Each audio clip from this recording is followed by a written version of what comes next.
Pierce Brown, wherever you are, just know my therapy bills are coming your way. I'm reading Red Rising for the first time, so let's get into it. I want to address the elephant in the room. Is Darrow fucking dead?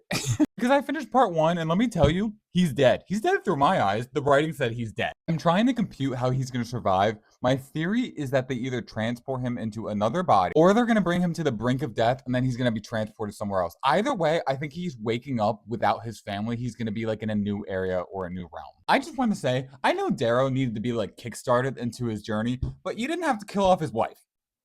You didn't have to do that. Let me know if you feel the same way as I do, but I don't know how I got attached to EO in 4 chapters. Like, I literally don't know how he did it. Personally, I think it's because of the first person POV. Like, it really made me see the story through Darrow's eyes in those first 4 chapters. And when his wife died, it felt like a little part of my heart just said, fuck you, I'm out of here. But yeah, I'm not over it yet.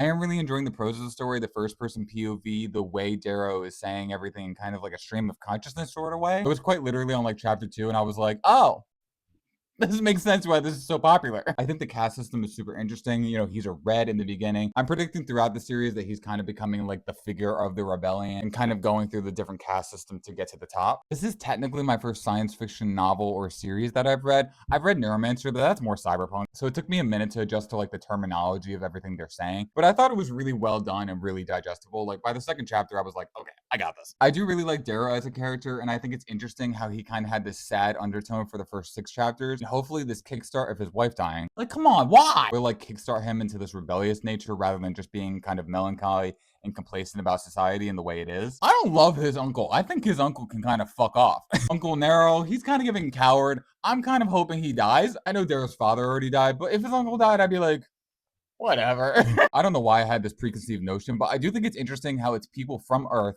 that are on Mars, like making it a territory for all of humanity. I thought before reading this that all of the people in the book were already from Mars. I've been proven wrong. I really like it so far, so I'm excited I'm on this journey. I like the fast-paced nature of the writing. It has a lot of emotion in it. The plot seems interesting to me. I'm very excited to see how Darrow survives in the next part. I'm just saying, if somebody pulled my feet from under me and I had a noose around my neck, I probably would have died.